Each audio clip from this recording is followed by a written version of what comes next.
استبعد النجم البرتغالي كريستيانو رونالدو فريقه ريال مدريد لحجز مقعد في نصف نهائي دوري أبطال أوروبا بعد فوزه على بايرن ميونخ ب4-2 بعد التمديد في المباراة المثيرة التي جمعتهما في إياب ربع النهائي بملعب سانتياغو برنابيو. هكذا كانت تبدو قلعة البرنابيو التي تزينت بحلة الأبطال، واللون الأبيض الملكي غطى مدرجات الملعب.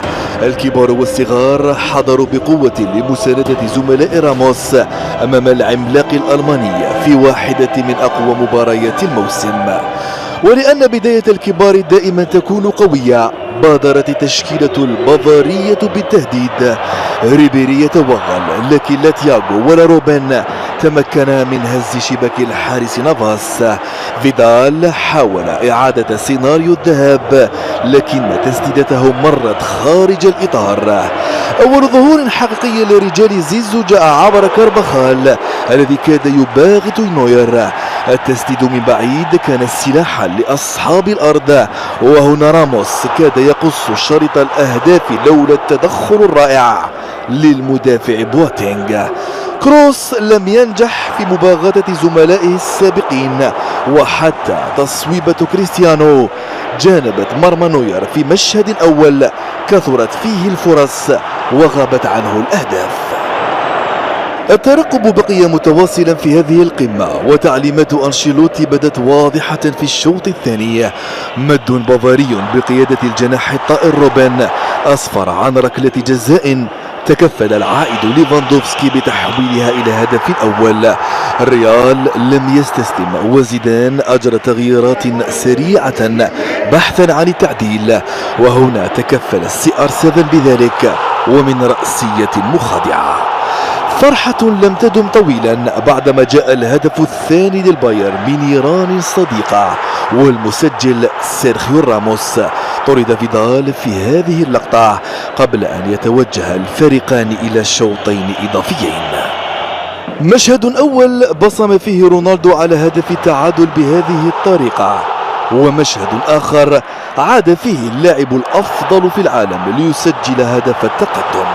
شنو هذا يا رونالدو؟ 5 أهداف على مانويل نوير وعلى الكبير الألماني. بدون تعليق سأسكت، سينتهي الكلام في هذا الزمان. مئوية لصاروخ ماديرا في دوري الأبطال جاءت قبل هدف أسينسيو القاتل الذي أكد مرة أخرى تفوق التلميذ على أستاذها ليواصل النادي الملكي رحلة البحث عن اللقب 12.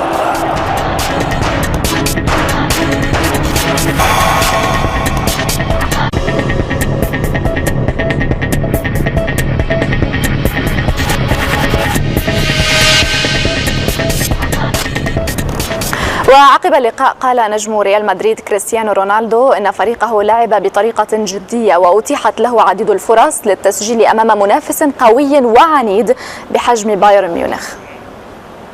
في الحقيقة كنا نعرف أننا كنا نلعب بشكل جيد، ولكن بايرن بإمكانه أن يسجل هدف في أي ملعب، وأثبت أنه فريق عظيم. ولكن ريال مدريد لعبنا بشكل جيد، كانت لدينا فرص عديدة في الشوط الأول، كان بإمكاننا أن نسجل هدفا أو هدفين، وفي الشوط الثاني سجلنا هدفين، ولكن ريال مدريد معتاد على المعاناة.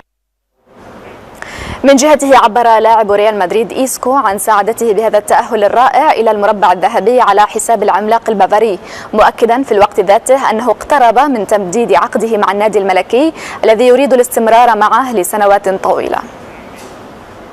في نهاية الأمر عندما تواجه فريقا مثل بايرن فريق قوي، ولكن هناك صعوبة دائما في هذه المواجهات، ولكن في الشوط الأول كانت أمامنا فرص عديدة لكي نحسم هذه المواجهة، ولكن ربما افتقدنا إلى الدقة في التهديف، وبعد ذلك عانينا كثيرا، ولكننا الآن في نصف النهائي وهذا ما أردناه. نعم بكل تأكيد نحن اقتربنا كثيرا من الاتفاق النهائي، وقلت ذلك وأنا أريد أن أبقى هنا لسنوات طويلة. وإثر التأهل أكد مدرب ريال مدريد زين الدين زيدان أن العبور إلى نصف النهائي كان صعبا أمام أقوى الأندية الأوروبية، مضيفا أن الفضل يعود في ذلك إلى قوة شخصية لاعبيه الذين تمكنوا من تسجيل 6 أهداف في مباراتي الذهاب والإياب. حينما نفوز وحينما نترشح ذاك هو طعم النجاح. جئنا نبحث عن النجاح، تعرضنا للكثير من الصعوبات لأن اليوم خضنا ضد أحسن فريق، مباراة ضد خيرة الفرق في أوروبا وعلى رأسها البايرن ميونخ. وطبعا المباراة الذهاب والإياب كانت صعبة وتعرضنا للكثير من الصعوبات، ولكن سجلنا 6 أهداف. هذا يدل على أن لدينا موارد بشرية جيدة في الفريق وكان الفوز مستحق. بالمقابل أكد الإيطالي كارلو أنشيلوتي مدرب بايرن ميونخ أن الحكم ارتكب أخطاء في أوقات مهمة من المباراة وشكلت منعطفا لهذه القمة. أعتقد أنه ارتكب أخطاء في لحظات مهمة في فيدال. أعتقد حالة الطرد كنا مسيطرين على المباراة ومتقدمين بهدفين، وعندما تعادلوا بعد ذلك تقدموا 3-2. أعتقد أن ذلك قتل المباراة، ولكنه كان في حالة تسلل. لم يتوقع أحد هذا الأداء لأي حكم في ربع النهائي، ولكن لسوء الحظ هذه الأشياء تحدث. بدوره أبدى تشيلي أرتورو فيدال أسفه على ما حدث في اللقاء من هفوات تحكيمية حسب تعبيره، مطالبا المسؤولين بمراجعة ما حدث. هل شاهدت ماذا حدث على أرض الملعب؟ إنها سرقة، الأمر مشمئز. هذه وضعية مؤلمة في مباراة مثيرة أمام فريق كبير كريال مدريد. على الجميع التحقق مما حدث في المباراة. هذا وأعلن نادي بايرن ميونخ أن حارس مرماه مانويل نوير تعرض لكسر في القدم اليسرى خلال المباراة.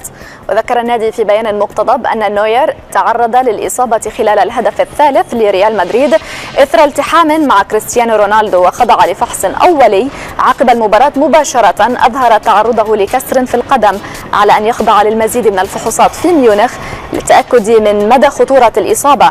وذكرت التقارير أن موسم حارس المرمى سينتهي في حال تأكيد تعرضه لكسر.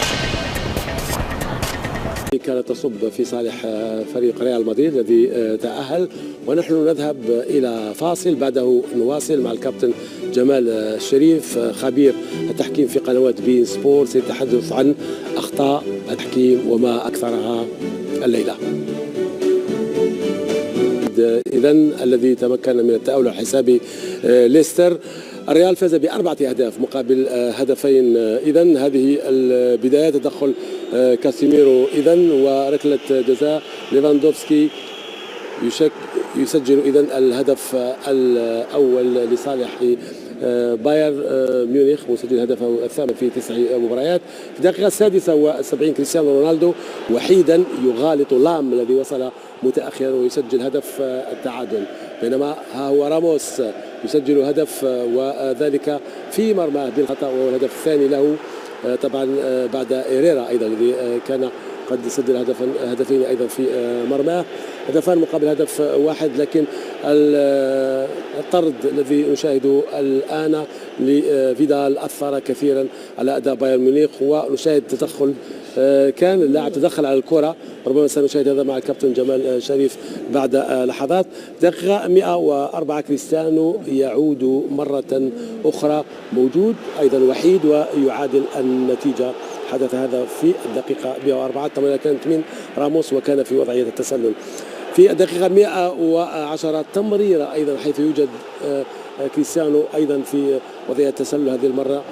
طبعا التمريرة كانت من مارسيلو، وبعد انهيار الفريق جاء دور أسانسيو الذي له مستقبل كبير جدا مع ريال مدريد وربما منتخب إسبانيا، يحرز الهدف الرابع في الدقيقة 112. كريستيانو إذن هداف المباراتين يقول مباشرة بعد نهاية هذه المباراة والتأهل للدور نصف النهائي. في الحقيقة كنا نعرف أننا كنا نلعب بشكل جيد، ولكن باير بإمكانه أن يسجل هدف في أي ملعب، وأثبت أنه فريق عظيم. ولكن ريال مدريد لعبنا بشكل جيد، كانت لدينا فرص عديدة في الشوط الأول، كان بإمكاننا أن نسجل هدفا أو هدفين، وفي الشوط الثاني سجلنا هدفين. ولكن ريال مدريد معتاد على المعاناة. هل تعتقد أن ريال مدريد كان أفضل بالرغم من إهدار كل هذه الفرص؟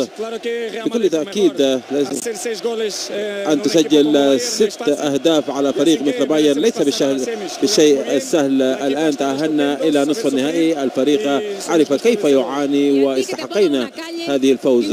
أنت أن يسمى شارعا باسمك في ميونخ، أنا فقط أطلب أن لا يصفر الجمهور ضدي هنا في هذا الملعب، هذا هو الشيء الوحيد الذي أطلبه من الجمهور. أنا دائما أحاول أن أسجل الأهداف، وإذا لم أفعل أحاول أن أساعد ريال مدريد، وهذا يؤلمك كثيرا أليس كذلك؟ لقد سجلت 5 أهداف على بايرن ميونخ، الجميع يقول أنك تظهر في المباريات الكبيرة. أنا أنظر إلى الأشياء الإيجابية، اليوم الأمور كانت جيدة ولعبنا بشكل جيد، وبكل تأكيد أنا سعيد جدا بتسجيل الأهداف ال3. هل تشتم رائحة 12؟ ليس الآن، ولكن أتمنى ذلك. تألق أيضا كريستيانو رونالدو بتسجيل 5 أهداف في مرمى العملاق بايرن ميونخ، لكن تألق أيضا الليلة الحكم فيكتور كاساي، أخطاء جملة سأتعرف عليها من خلال الكابتن جمال الشريف. كابتن مساء الخير. مساء النور زميل الأخضر ولضيوفك الأعزاء والسادة المشاهدين. هذه المباراة كانت مباراة عصيبة وصعبة، وأعتقد التحكيم ساهم أيضا بزيادة صعوبتها ووصفها بمباراة درامية، وأعتقد الحكام مساعدين بشكل أساسي كان لهم دور كبير في ذلك. طبعا سوف نستعرض بعض من هذه الحالات، ليست كلها لأنها حالات كثيرة، سوف نستعرض أكثر الحالات تأثيرا على مجريات اللقاء. الحالة الأولى ونتحدث عن الهدف، طبعا هو هدف إعادة الأمل بالأحرى، هو هدف بايرن ميونخ الثاني في الدقيقة 77، كرة مرفوعة إلى داخل منطقة الجزاء، طبعا لا وجود مولر الذي لعب الكرة بالصدر، سوف نلاحظ ذلك. طبعا راموس سجل هذه اللحظة الأهم، هذه هي اللحظة الأهم. في البداية مولر لم يكن في موقف تسلل، لكن في هذه اللحظة عندما لعب الكرة طبعا ليفاندوفسكي كان متقدما عن آخر ثاني مدافع وهو راموس، لكن اللحظة الأساسية هنا لحظة لعب الكرة بالصدر. إذا هو على خط الكرة كان متقدما على خط الكرة، الكرة التي لامست الصدر فكان لوفاندوفسكي متقدما على الكرة التي صدمت بالصدر وذهبت إليه، وبالتالي هذا بالتالي هذا تقصد في تسلل كابتن؟ تسلل. نعم. مين تسلل؟ مولر تسلل؟ الرجاء قطع الصوت علي حتى استطيع ان اسمع الاستديو. كابتن تسلل من؟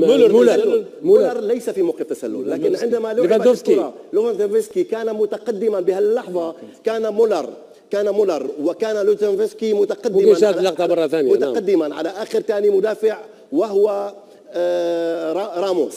القضية هنا ليست آخر ثاني مدافع في هذه اللحظة، اللحظة الثانية هي لحظة لعب الكرة هي متقدمة على المدافعين، وبالتالي المقارنة بين الكرة وبين اللاعب الذي وصلته الكرة، الخط الأصفر هو خط الكرة، هو الخط الذي لمست فيه صدر الكرة ومن ثم ذهبت، كان متقدما عن الخط الأصفر بفارق القدم أو فارق الساق، وبالتالي هو أقرب من الكرة إلى هو أقرب إلى خط المرمى من الكرة في لحظة لعبها أو في لحظة لمسها بالصدر، وبالتالي هذا يستوجب أن يحذف هذا الهدف لوجود حالة تسلل. حالة ثانية كابتن وصعبة جدا. الحالة الثانية كابتن طبعا كابتن، لكن ليفاندوفسكي ما لمسش الكرة، ليفاندوفسكي ما لمسش الكرة. أرجو الإعادة. ليفاندوفسكي لم يلمس الكرة، هو راموس اللي لمس الكرة. راموس ما في مشكلة. لا أنا أردت أن توضح لأنها مهمة جدا للمشاهدين. ما في مشكلة، هوضح. ناتشو لمس الكرة تماما. نذهب هنا في هذه اللحظة هو مشارك